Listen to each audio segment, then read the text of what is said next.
Truth about cell phone radiation. I explain why most of you don't know more about this problem. It's not an accident. The cell phone industry has war-gamed the science. I document this in a book that was written a decade ago. I've shown you today that government limits don't take into account the fact that there's a damaging effect on memory, there's damaging effect on sperm, there's damaging effect on pregnancy that I haven't been able to show you here that you can find on our website. War games is what's involved, and here's an example of some of them. Telstra annual report shows families using devices, having children hold the devices on their bodies in exactly the ways that we've shown are unsafe. And these devices are not tested for children. They're tested with a 220-pound guy, and none of them tells you that they're not really safe for children close to their bodies, although many governments are now issuing warnings about that, including the government of France and Belgium and Israel, which point out that these devices should never be kept close to the bodies of children. And yet we have the marketing of the devices with no awareness of the need to protect children. As you see here in the games, the kids are being encouraged to play.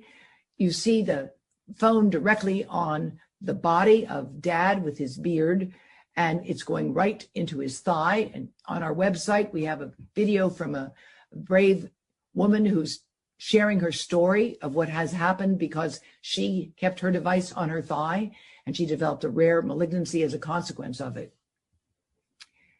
This is the marketing that's going on. For Christmas, after all, that is a young toddler with a virtual reality headset on their brain, putting that radiation right into their thinner skulls and rapidly growing brain cells. This is contrary to what the American Academy of Pediatrics advises. These are some of the fine print warnings that come with these devices that most people never see. They're in the device. They're in the operating system. That's where we took this information from. It says the device should be used more than 20 centimeters from the body when wireless devices are on. Otherwise, you can exceed the exposure guidelines. These are some further examples of the dark side of marketing. This cute bunny is obviously a children's toy. It's obviously designed for kids. Kids put things in their mouths, but this bunny has a little secret. It is a wireless speaker. Why would you want to have a baby snuggling with a wireless device? It makes no sense. It violates all the recommendations of the manufacturers, and yet there's no control over the marketing of wireless radiation exposures to children. I find it horrifying, and I hope you do too. Now in Belgium, it's against the law to sell phones like these designed for children. It is illegal to do this for children under the age of 7. But I think that it should not be permitted to encourage children to use cell phones except for emergencies. And I think they need to know how to do that, but they should not have their own phones and certainly should not be carrying it close to their bodies. Another explanation for the problem, besides the war games, is the fact that if you look at the FCC and you look in Italy right now to those who are in charge of regulating the telecom industry, they come from the industry they are regulating. It is a revolving door. That is why a Harvard University report called the Federal Communications Commission a captured agency with the hardball tactics of big tobacco. As most of you know, it's no longer legal to advertise tobacco in the ways that I showed you at the beginning of my talk. It's illegal in many countries, including Turkey, where tobacco originated. And in the 1990s, the executives of the largest tobacco companies swore to the US Congress that they did not have evidence of the dangers of tobacco at the time. And they were convicted of racketeering by a federal court for having made that false testimony, for having supported research that would make tobacco appear to be safe, and for having a massive marketing campaign targeting minorities, targeting women and targeting children to promote the use of this dangerous product. Today, we have a similar situation where the industry claims there's no evidence of harm, but they're concerned about the problem. That is actually taking a ticket from the playbook of the tobacco industry now by the telecom industry. They're following the same playbook as tobacco, and you can see that here in this video. So be straight with me. Is it true?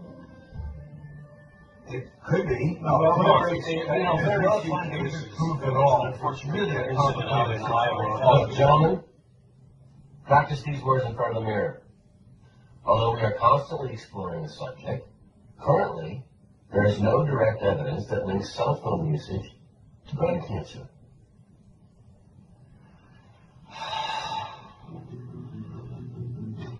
And that has been the exact model for the cell phone industry.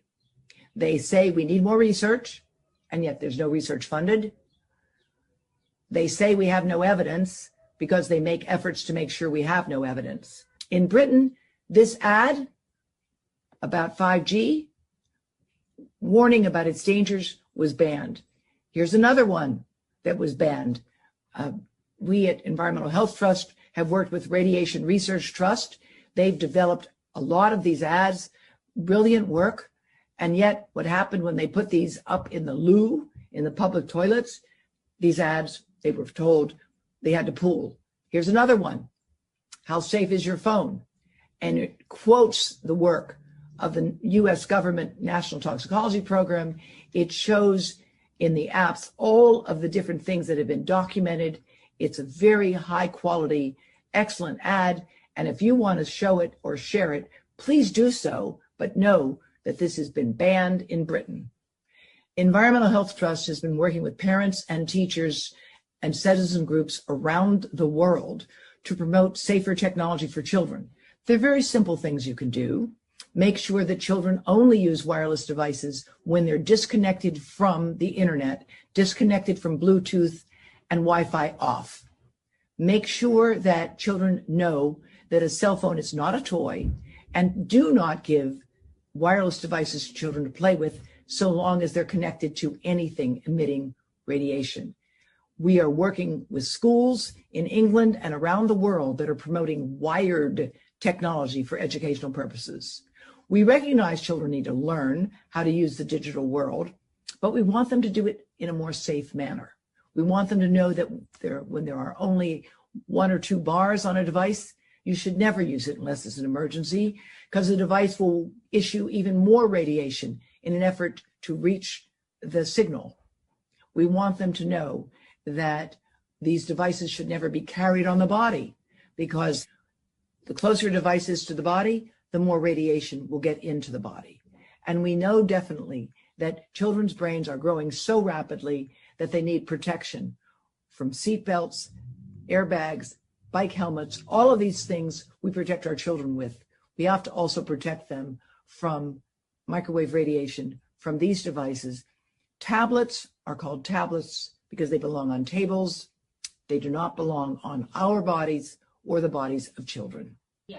If you want to watch a movie or some other thing on your device with a child, for yourself, make sure you download it first, disconnect from Wi-Fi, disconnect from Bluetooth, and then watch whatever you're trying to see.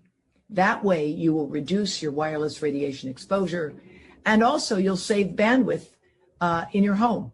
One of the problems people have increasingly is that they can't get on, or the device is working slowly. It's working slowly because there are too many things already connected to your wireless system. The best system to have is not wireless, but wired. That involves cabling that is very simple to install with a direct WireNet cable into your router. If you cannot easily do that, then please download what you want and then disconnect from the internet, from Wi-Fi and Bluetooth, so that you can safely watch whatever you're trying to see.